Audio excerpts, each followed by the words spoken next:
G'day, it's fugitive Australian journalist Shane Dowling from the website and YouTube channel Kangaroo Court of Australia.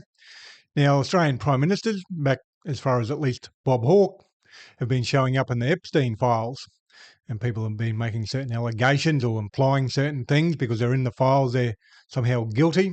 So I've just published an article to try and set the record straight, at least to some degree. And the article's titled, Australian Prime Ministers in the Epstein Files. What does it mean? I published that on Thursday, the 5th of February 2026. And it starts off, all recent Prime Ministers, since at least Bob Hawke, have shown up in the newly released batch of the Epstein files. And in this article, I'll explain the likely reason why, as it has caused huge confusion.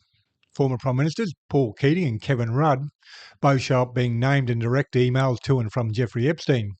So being in the files was always going to happen. Paul Keating's name shows up via his daughter, Catherine Keating, who had a friendship with Epstein, and Kevin Rudd's name shows up mainly because of his role in the International Peace Institute, which took donations from Epstein.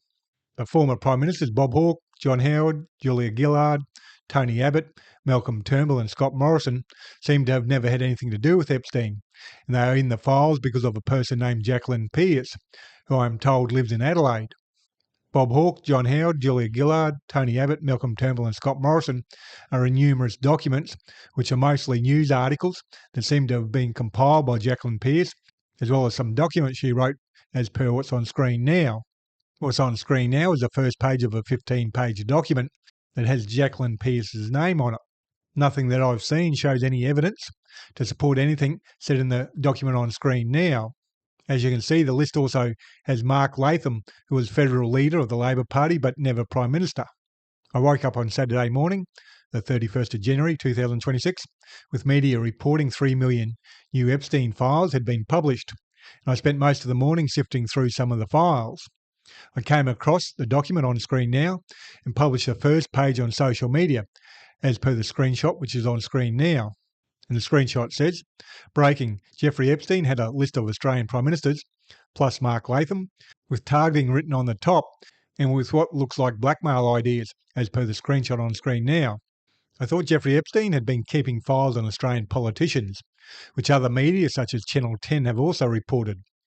But after publishing the above post on social media, some people contacted me and told me Jacqueline Pearce is from Adelaide in South Australia and has a history of blaming politicians and others for her problems. Then someone posted the below comment in response to my above social media post, which seems very plausible. And the comment says, why is this in the Epstein's file dump? Why Jacqueline Pearce's docs ended up in the Epstein files release, dataset 9, breaking it down into key points for the ex-post thread. And point 1 says public tip submission. Likely a tip sent to the FBI hotlines portals during Epstein probes between 2019 and 2021 and ongoing.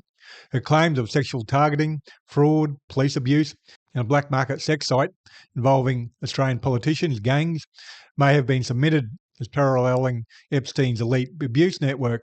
Number 2, broad act scope. Epstein Files Transparency Act mandates declassifying all responsive records, even unverified international ones. This includes random tips, emails, memes from global tipsters explaining why the 2019-2020 Aussie complaints got mixed in. Number 3, no relevance vetting. Department of Justice stresses inclusions minus credibility or Epstein link. Docs are raw, redacted for privacy to meet the law. Social media hype. Facebook post on Aussie PMs in the Epstein files amplifies it, but it's a fringe item in 3.5 million pages. End of quote from the social media response to my post.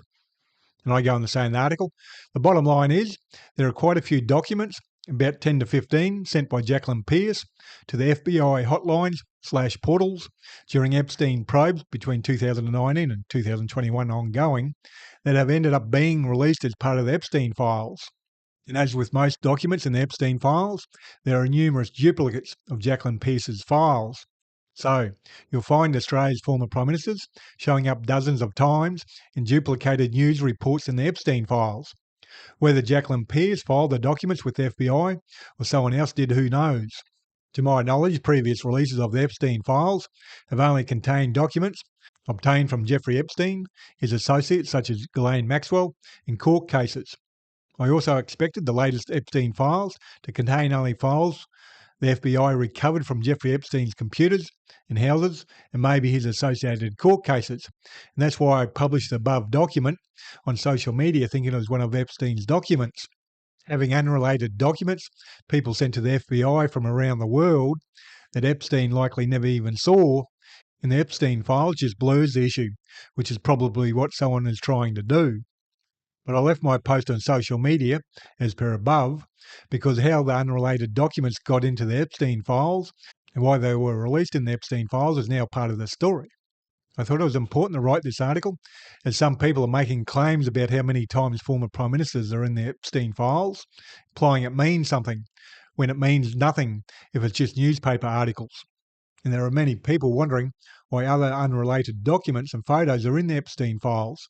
The Epstein files have already started to destroy reputations and careers, and will destroy many more over the next few weeks, months and years as media sift through the latest Epstein files. And remember, there's still 3 million more files that at some stage will likely be released. If you're bored with Epstein files stories, don't be. The fallout has just started, and it'll just keep on getting bigger and bigger, and the Australian connection will grow as well.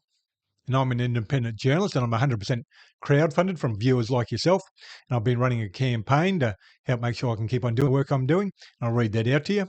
10 weeks ago, I launched a campaign with a simple goal: find 200 new monthly supporters so I can keep on doing this work as a fully independent journalist, running this website and the YouTube channel without corporate backing or paywalls. Since then, 115 wonderful people have stepped up and become monthly supporters. That's huge, thank you. We're now at 85 to go. If you've been enjoying the work and aren't yet supporting monthly, I'd be incredibly grateful if you consider joining them. Here's the situation. Like most independent journalists, I'm basically a one-person small business. Right now, a lot of us are feeling the squeeze, just like many small businesses and households are. To stay afloat and keep bringing you the reporting I do, I need roughly 200 more people, well, 85 now, chipping in whatever they can comfortably afford each month. Anything from $3 to $100 or whatever works for your budget makes a real difference. There's no lock-in and you can cancel or adjust at any time. If that feels doable right now, you can see all the donation options on the donations page, and there'll be a link for the donations page below this video on YouTube. Your support, whether it's a monthly donation or a one-off donation or just sharing my work, is what keeps independent voices like this one alive. And please do your bit and help shine a light on corruption, and share this video on social media. Please hit the like and subscribe button and notification button. That way you get notified when I publish a new video. Other than that, thank you for your time and have a good day.